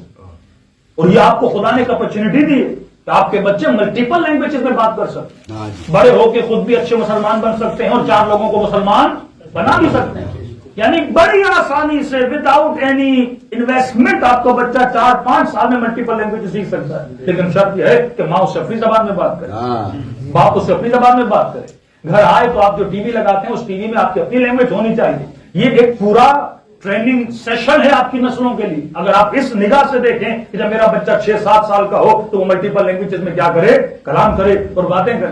ایک جرمنی کا مومن کہتے ہیں مولانا میں اپنے بچے کو لے گیا اور اسکول سے وہاں سے اٹھانے گیا تو میں اس سے بڑی زبردستی جرمنی بات کر رہا تھا. تو اس کی ٹیچر نے کہا کہ خدا کا واسطہ ہے اس سے جرمنی میں بات نہ کرو, کہ یہ یہاں آتا ہے جرمنی ہم سکھا دیں گے, لیکن جیسے تو بات کر رہا ہے اس کی جرمنی خراب کر اکثر بچے ماں باپ کا مذاق اڑاتے ہیں, یہ کیسی انگلش بات کر رہے ہیں, کیسی جرمنی میں بات کر رہے, کیسی فرینچ بات کر رہے. تو آپ کو چاہیے کہ آپ اپنی لینگویج میں بات کریں. جس انوائرمنٹ میں بچہ رہ رہا ہے, اب عقل سے کچھ زندگی اگر آپ کے لانا ہو, ہمارے ڈیسیژنز اگر آپ کے لانا ہو, بھائی جس سوسائٹی میں آپ رہتے ہو چاہو نہ چاہو وہ لینگویج سیکھ جائے گا. اگر آپ نام بھی سکھانا چاہو وہ سیکھ جائے گا. انوائرمنٹ ہے نا, دکانداری, دوست, اسکول, یہ سب کو لینگویج سیکھ جائے گا. لیکن کون سی لینگویج نہیں سیکھے گا؟ آپ کی اپنی لینگویج. اور لینگویج جب بچے کو آتی ہے وہ دادا دادی سے کنیکٹ ہوتا ہے, نانا نانی سے کنیکٹ ہوتا ہے, وہ خاندان سے کنیکٹ ہوتا ہے. جب بچوں کو لینگویج نہیں آئے گی وہ اپنے گرینڈ فادر سے ان سے بات کیسے کرے گا؟ جب ان سے کنیکٹ نہیں ہوگا تو وہاں جائے گا کیوں؟ جب تک اس سوسائٹی کی رونق اس کے وجود میں نہیں ہوگی, اس کی انسپائریشن نہیں ہوگی. تو ہمارے جو ڈیسیجنز ہیں اس میں کوئی بصیرت نہیں. امیر المومنین بچپن سے بتا رہے ہیں بچے کو بہادر بنانا ہے تو بچپن سے, بچے کو بابصیرت بنانا ہے تو بچپن سے. اس کے وجود کے ظرف میں محبت محمد اور آل محمد ڈالنی ہے, وہ کب سے ڈالنی ہے؟ بچپن سے ڈالنی ہے. سب سے بڑا بیریئر ہمارے کزن ہیں, انہوں نے شادی کی ہے پٹھانوں سے, رہتے ایران میں ہیں, بچے کا داخلہ کروایا عربک اسکول میں, رہتے ایران میں ہیں, ماں پشتو بات کرتی ہے, خود سندھی بات کرتے ہیں, دادی اردو بات کرتی ہے. 7 سال کی بچی 6 لینگویج میں بات کرتی ہے بڑی آسانی سے. اب کسی بھی یونیورسٹی میں آپ جا کے لینگویج سکھاتے کتنا آپ کو خرچہ کرنا پڑتا ہے. انوائرمنٹ کا بہت زیادہ اثر ہوتا ہے. بچہ بھی اس انوائرمنٹ میں بڑا ہوگا, اینی ہاؤ وہ سوچے گا بھی, وہ یہاں کی بیلجیم لینگویج میں سوچے گا. جرمن میں پیدا ہوگا تو یقیناً وہ تھنکنگ اس کی کیا ہوگی؟ جرمنی میں ہوگی. ہماری اپنی گروئنگ کہاں پہ ہوئی؟ ایران میں ہوئی. تو ہم نے نوٹ کیا کہ ہم نمازوں کے بعد جب دعا بھی کرتے ہیں تو پرشن میں کرتے ہیں ذہن میں, کیونکہ جو انوائرمنٹ تھا وہ کیا تھا؟ پرشین انوائرمنٹ تھا. حالانکہ اسکولنگ عربک میں ہوئی, گھر میں اپنی لینگویج میں بات ہو رہی, لیکن انوائرمنٹ کا اتنا ڈیپ آپ کے ذہن پہ اثر ہوتا ہے کہ آپ کی تھنکنگ بھی کیا ہوتی ہے؟ اس زبان میں ہوتی ہے. تو یہ سارے کام آپ کے ہیں. سائیکولوجیکلی آپ نے ریڈ کرنا ہے کہ میں نے اپنے بچے کو باصلاحیت کیسے بنانا ہے, اس کو بادین کیسے بنانا ہے. اگر اس کو لانگ ٹائم میں دیکھا جائے کہ میری اس غلط ٹریننگ کی وجہ سے کل جا کے میرا بچہ بے دین ہوگا, تو گویا شاید ہی میرے اوپر واجب بھی ہو جائے کہ میں اپنے بچوں کو اس طرح سے ٹریٹ کروں تاکہ ان کا دین بھی بچے, ایمان بھی بچے. دوسری چیز ولایت میں رہنا. کئی جگہوں پہ مسائل آئے. آسٹریلیا میں ایک مومنہ نے سوال کیا کہ مولانا میں اپنے شوہر سے میں نے ڈائیورس کیا. پہلی بار ڈائیورس بندہ لے تو ایک تو قانونی ڈائیورس تو ہو جاتا ہے, شرعی ڈائیورس تبھی ہوگا جب ولایت امیر المومنین کے قانون کے اندر ہوگا. اگر ایکسپٹنس آف ولایت ہے, مطلب میرے اوپر کون سی چیز لاگو ہوتی ہے شرعی طور پر, اخلاقی طور پر, وہ اہل بیت علیہ الصلوۃ والسلام کے فرامین ہے. کہ مولانا مسئلہ یہ ہے کہ الگ تو ہو گئے ہیں، اس کا 60% مجھے ملا ہے، اب ان پیسوں سے حج پہ جانا چاہتا ہوں، زیارت پہ جانا چاہتا ہوں۔ میں نے کہا اگر شوہر راضی ہے تو حلال ہے یہ بات، لیکن اگر وہ راضی نہیں ہے قانوناً تو حلال ہے، علی کی ولایت میں حرام۔ ایکسپٹنس آف ولایت، جب تک اہل بیت کے اصول کو انسان فالو نہیں کرے گا زندگی میں کبھی سکون نہیں ملے گا۔ امیر المومنین نے فرمایا کہ اگر جنت میں جانا چاہتے ہو تو فرمایا 3 چیزیں مومن کی نشانی ہے، 3 چیزیں منافق کی نشانی ہے۔ پہلی نشانی منافق کی ہے کہ منافق جھوٹ بولتا ہے، منافق جھوٹ، مومن کی نشانی ہے مومن کبھی جھوٹ نہیں۔ دوسری نشانی منافق کی ہے کہ منافق خلاف وعد کرتا ہے، جو وعدہ کرتا ہے اس وعدے کی خلاف ورزی کرتا ہے۔ مومن کی نشانی یہ ہے کہ مومن کبھی وعدے کی خلاف ورزی نہیں کرتا۔ تیسری نشانی منافق کی یہ ہے کہ وہ امانت میں خیانت کرتا ہے، مومن کی نشانی یہ ہے یہ کبھی بھی امانت میں خیانت نہیں کرتا۔ یہ 3 چیزیں زندگی میں کرو، فرمایا جنت کی ضمانت ہمیں۔ مومن کبھی جھوٹ نہیں بولتا، مومن وعدے پہ وفا کرتا ہے۔ ایک آخری جملہ، دعائیہ جملے، 3 وعدے ہم سب نے خدا سے کیے، وفا عہد، 3 وعدے ہم سب نے خدا سے کیے۔ پہلا وعدہ خدا سے، الم اعہد الیکم یا بنی آدم اللہ تعبدوا الشیطان انہ لکم عدو۔ اللہ قرآن میں کہہ رہا ہے کیا تم نے مجھ سے وعدہ نہیں کیا کہ تم شیطان کی عبادت نہیں کرو، میری عبادت کرو؟ یہ پہلا وعدہ کہ میں دنیا میں شیطان کی عبادت نہیں کروں۔ دوسرا وعدہ جو سوسائٹی کے ساتھ ہمارے کمٹمنٹ ہوتے ہیں، بیوی کا شوہر سے وعدہ، یہ نکاح ایک وعدہ ہے، بیٹے کا باپ سے وعدہ، مومن کا مومن سے وعدہ، ان وعدوں پہ وفا کرنا۔ ایتھیکل جو وعدے ہیں، سوشل جو وعدے ہیں، سوشل جو کمٹمنٹس ہیں، فرمایا یہ دوسرا وعدہ وفا عہد ہے۔ تیسرا وعدہ ہم سب نے اہل بیت کے ساتھ وعدہ ہے، وعدہ ولایت، بیعت امیر المومنین، بیعت امام زمانہ، یہ ایک طرح کا ہمارا کیا ہے وعدہ ہے۔ اور معصوم فرماتے ہیں اس وعدے کی ایک نشانی تب پوری ہوتی ہے جب ہمارے چاہنے والے ہماری زیارت کو آتے ہیں، جب یہ کربلا آتے ہیں تو ان کا وعدہ کیا ہوتا ہے پورا ہوتا ہے۔ اس وقت سب سے بڑی نعمت جو امام زمانہ نے آپ کو دی ہے وہ زیارت 40 امام حسین، یعنی 1 سال میں آپ کا بچہ وہ کچھ نہیں سیکھے گا جتنا 40 کے واک کے 15 دن میں وہ سیکھے گا۔ تو جتنا ہو سکے کوشش کریں، کم از کم سال میں 1 دن اپنے بچے کو وہاں پر لے کر جائیں، جذبہ ایثار بھی سیکھے گا، جذبہ قربانی سیکھے گا، اور اہل بیت کے ساتھ قرب بھی کیا کرے گا حاصل کرے گا۔ ایک لطیفہ، جشن کا دن ہے، چہروں پہ مایوسی، ہمارے مولویوں کی کیٹیگریز ہوتی ہیں، ایک مولوی نماز پڑھانے والا، ایک مولوی مجلس پڑھانے والا، ایک مولوی تعویذ لکھنے والا، ایک مولوی قرآن کی تجوید اور تعلیم سکھانے والا۔ ان ساری کیٹیگریز میں 2 مولوی خوش رہتے ہیں، ایک مجلسی مولوی، ایک تعویذ والا، فائنینس اعتبار سے 2 خوش رہتے ہیں۔ انگلینڈ سے کسی خاتون کا فون آیا کہ مولانا، مشہد میں ایک مولانا تھے فلاں نامی، اور ہمارے گھر میں انبن تھی، شوہر کے ساتھ ناچاکیاں تھیں، محبت اتنی نہیں تھی، نمک نہیں تھی گھر میں، تو ہم نے ان سے بولا کہ کچھ کر دیجیے۔ ایک تو ہمارا یہ مسئلہ ہے کہ ہم نے شارٹ کٹ سے سب کچھ لینا ہے، فرمان پہ عمل نہیں کرنا، تو مولانا کوئی دعا دیجیے، کیا مسئلہ ہے، بچہ نیک نہیں ہے، اطاعت نہیں کرتا، مطلب وہ کہتی ہیں کہ مولانا یہ شپ شپ والے پیر بھی دعا دیں، مولانا کچھ پڑھ کے پھونک کے دے دیں اور 1 دن میں ہر چیز کیا ہو جائے، سیدھی ہو جائے، جیسے پاکستان کے الیکشن میں۔ بھائی ہر چیز کا ایک نیچرل پروسیس ہوتا ہے، آپ نیچرل پروسیس میں نہیں جاؤ گے ہدایت نہیں ملے گی۔ جنت بھی ایک نیچرل پروسیس کے ساتھ ہے، جہنم بھی ایک نیچرل پروسیس ہے، 1 منٹ میں کوئی جنت جاتا ہے نہ کوئی جہنم جاتا ہے، یہ پورا پروسیس ہے، شادی کا پروسیس ہے، بچوں کی تربیت کا پروسیس ہے، سکون ایک پروسیس کے ساتھ سکھ ملتا ہے، ایسا نہیں کہ منٹوں میں ساری چیزیں ہو جائیں۔ اب کہا کہ مولانا ناچاکیاں ہیں، میں نے کہا پھر انہوں نے کیا کیا، کہ مولانا انہوں نے مشہد سے ہمارے پاس 1 کلو چینی بھیجی، اور اس چینی کو جب تک شوہر کو کھلاتی رہی، بڑی محبت،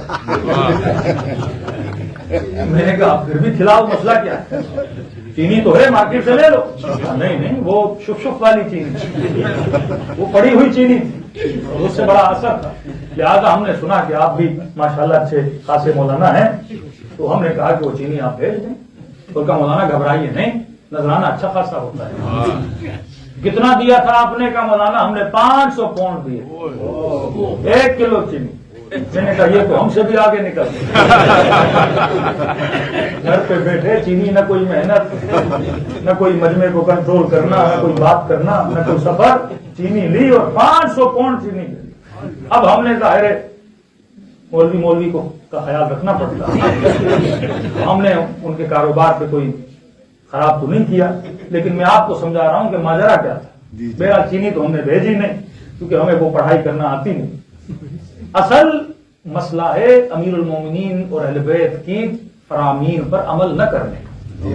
اب ہوتا کیا ہے, کسی خاتون نے فون کیا, مثلا 5 منٹ کے لیے سوچیے میں تعویذ والا, مجھے فون کیا کہ مولانا شوہر کی میری نہیں بنتی.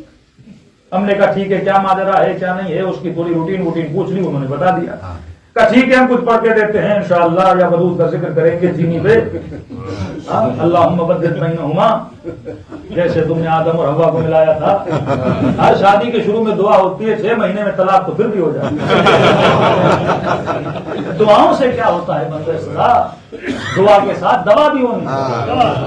جب کہتے ہیں کہ آدم اور حوا کی طرح ملاؤ تو تم حوا بنو, وہ آدم بنے نا.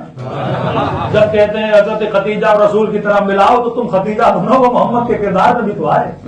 نام رکھنے سے کیا ہوتا ہے؟ بچے کا نام رکھا شیر علی, پتا چلا بڑا ہو گیا چوہے سے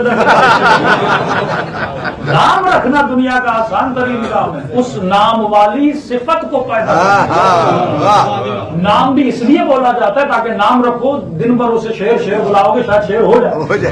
کہتے ہیں نا کسی کنجوس کو بھی 10 بار بولو سخی ہو تو وہ سخی ہو جاتا ہے. تو نام بھی اسی لیے ہے تاکہ اچھے نام سے بلاؤ, تاکہ کیا ہو جائے بندہ اس کے اندر اچھی صفت پیدا ہو. محنت ہم نے صفات پہ کرنی ہے, لیکن ہمارا سارا زور ہوتا ہے نام پر. بعض لوگ واٹس ایپ پہ میسج کر کے ہمارا جینا حرام کر دیتے ہیں کہ مولانا بتائیے تو صحیح, 6 دن ہو گیا, بیٹے کا نام کیا رکھنا ہے, بیٹی کا نام کیا رکھنا ہے. مولانا کون سا ستارہ, کون سا نام, کون سا عدد. جناب اچھے نام اتنے ہیں, کوئی نام رکھ لو. محنت کس پہ کرو, اس کے کردار پہ کرو, اس کی صفات پہ کرو. لیکن ساری محنت پر ہزاروں جنتریاں جان مارتے ہیں صرف کس کے لیے, نام کے خاطر. آخر میں پتا چلا کسی پتے اور پودے اور پتھر کا نام رکھا. حسن جیسا نام تھا, حسین جیسا نام تھا, تو کیوں نہیں رکھا حسن کا نام؟ کہا نہیں میرے بھائی کے بیٹے کا نام باپ نام حسن ہے. کیوں نہیں رکھا زینب کا نام؟ کہا نہیں پپا کی بیٹی کا نام زینب ہے. تو بھائی کیا اس کا نام زینب ہے, آپ نہیں رکھ سکتے؟ تو میں نے کہا ٹھیک ہے, کل سے اس کے گھر میں فریج ہے تو بھی نکال دے, اس کے گھر میں ٹی وی ہے تو بھی نکال دے. ہر دنیاوی اچھی چیز اس کے گھر میں ہے, اس میں تو کاپی کرتے ہو. تو اس نے یہ لیا ہے میں لوں گا, اس نے وہ گاڑی لی میں لوں گا. اگر اس نے زینب کا نام رکھا ہے تو بھی زینب کا نام. امام حسین کتنے بیٹے تھے کہ اللہ اگر 100 بیٹے کو دیتا, سب کے نام علی رکھتے. اب پہچان کے لیے رکھا تھا علی الاوسط, علی الاکبر. اکبر نام نہیں ہے, نام علی ہے, لیکن 4 بیٹے ہیں, ظاہر ہے جب علی بلایا جائے گا تو تینوں دوڑے جائیں گے. امام نے پہچان رکھی کہ بڑے والا علی, چھوٹے والا علی, بیچ والا علی, منا علی. ہاں, اس طرح پہچان کے لیے امام نے وہ صفت کا اضافہ کیا تھا, ورنہ نام سب کا کیا تھا, علی نام. علی زین العابدین, علی الاکبر, علی الاوسط, سب کا نام کیا رکھا تھا, علی رکھا تھا. تو ہمارا جن چیزوں پہ زور. اب ہوتا یہ ہے کہ مولانا محبت نہیں ہے تو مولوی کیا کرے گا, پوچھے گا پہلے اچھا آپ کے شوہر کو کھانے میں کیا اچھا, تو کوئی بولے گی کسٹرڈ بہت اچھا, کوئی بولے گی سوئیاں بہت اچھی لگی. انہوں نے بول دیا کہ میرا شوہر چائے کا دیوانہ ہے. گھر میں آتے ہی وہ پہلے بولتا ہے چائے دو. کہتا ہے اسی چائے کے مسئلے نے ہماری انبن بھی کی ہوئی. کبھی کچن میں ہوں چائے کا کپ لا, آفس سے آیا تھکا ہوا ہے چائے کا کپ لا. کدے کو اب یہ کرو میں چینی بھیجتا, ٹھیک ہے, اور دن میں کم از کم 4-5 کپ چائے چینی ملا آپ نے دینا ہے. اب سائیکولوجی کا مسئلہ ہے. پہلے شوہر تھکا ہوا ٹوٹا ہوا ہے, 4 بار بولا کپ لاؤ, چائے کا کپ لاؤ, اوپر سے جواب آئے بچے کا یہ کام کر رہی ہوں, گھر کا وہ کام کر رہی ہوں, آپ تو چائے سے فرصت نہیں ہے, آفس سے آتے کہیں باہر ڈھابے سے پی کے آتے, یہ سارا سکون آ کے گھر میں تباہ کیا ہوا ہے. اب کیونکہ مولوی نے کہا کہ چائے میں چینی ملا کے پلاؤ, اب شوہر گھر آیا, اس کے کہنے سے پہلے چائے کا کپ تیار, چائے کا کپ تیار. اب کہنے کی ضرورت نہیں پڑی, چائے کا کپ آ گیا. پھر جناب تھوڑا کام کیا, 2 گھنٹے کے بعد پھر چائے کا کپ آ گیا, پھر 6 گھنٹے کے بعد پھر چائے کا کپ آ گیا. اب انسان تو انسان ہے نا, اس نے بھی تو دیکھا کہ بھائی اتنی اطاعت گزار, اتنی محبت کا اظہار, پہلے 10 بار بولنا پڑتا تھا، اب کہنے سے پہلے ہی چائے کا کپ آ جاتا ہے۔ تو یہ جناب بھی 1-2 ہفتے کے بعد نہ اس کے نہ بولنے کے بنا پر بھی ایک گفٹ جا کے بیوی کے لیے لے کر آئے۔ آپ کا اخلاق اگر اچھا ہو، اگر آپ کی رفتار اچھی ہو، کبیر انہوں نے فرماتے ہیں بیوی کو کھلے ہوئے پھول کی طرح ہونا چاہیے۔ اور شوہر کو کیسا ہونا چاہیے؟ فرمایا کہ جب باہر سے آئے تو باہر کے مسئلے باہر چھوڑے، اور گھر آئے تو بالکل صاف ستھرا ہو کر دماغ کو صاف ستھرا کر کے گھر کے اندر ایکسیڈنٹ باہر ہوا ہے ساری ڈانٹ اور جھاڑ کس پہ بچوں کے نہ نکالے، باہر کے مسئلے باہر، گھر آئے تو فریش ہو کر آئے، بیوی استقبال ایسے کرے جیسے کھلا ہوا پھول ہوتا ہے۔ تو کمال چینی کا نہیں تھا، کمال چائے کے کپ کا تھا۔ اس نے وہ ساری کمزوری ڈھونڈ لی، اب چینی ختم ہو گئی، یہ بھی نادان پھر وہ انگلینڈ سے چینی لے کے کپ میں ملا کے پلا، اب اس نے پھر چائے پلانا چھوڑ دی۔ اس نے کہا یہ 1 مہینہ ٹھیک ہے، پھر وہی کام شروع ہو گیا۔ اگر پہلے سے انسان اپنی عقل کو استعمال کرے تو نہ پیسہ ضائع کرنا پڑے گا، نہ ان چکروں میں پڑنا پڑے گا۔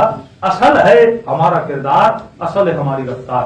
اہل بیت کے پاس بھی کوئی جادو کی چھڑی نہیں ہے، لیکن ان گھرانوں میں عباس جیسے بچے پل رہے ہیں، علی اکبر جیسے بچے پل رہے ہیں۔ یہ تربیت ام المنین کا اثر ہے کہ جب بشیر آیا مدینے میں اور کہا کہ عباس مارے گئے، تو یہ جملہ بی بی ام المنین کی فضیلت کے لیے کافی ہے۔ انہوں نے فرمایا عباس کو کیا، اس آسمان کے نیچے جتنی مخلوق ہے اگر زہرا کے لال کے قربان ہو جائے تب بھی نہیں۔ یہ محبت بی بی ام المنین تھی امام حسین علیہ الصلوۃ والسلام سے۔ ایک جملہ حضرت عباس کا فرماتے جب تیروں کی بارش ہو رہی تھی، ایک جملہ کا لو قطعتم اربا اربا، اگر میرے جسم کے ٹکڑے ٹکڑے کر دو، فرمایا لو احامی ان دینی، میں اپنے دین سے ہاتھ نہیں ہٹاؤں گا۔ علماء پریشان، کون سا دین تھا جو عباس کے ہاتھ میں؟ جب دیکھا گیا تو ہاتھ میں پانی تھا، پھر پریشانی اور بڑھی، ارے پانی دین کب سے بنا؟ ہم نے تو نماز کو دین سمجھا، روزے کو دین سمجھا، حج کو دین سمجھا، لیکن عباس کہہ رہے جسم کو کاٹ دو لیکن پانی سے ہاتھ نہیں ہٹاؤں گا، اور پانی کو دین کہہ رہے ہیں۔ کہا پانی عباس کے لیے دین کیسے بنا؟ یہ فلسفی سمجھ میں نہیں آتی۔ کہا پانی دین نہیں تھا، حسین نے کہا تھا پانی لاؤ۔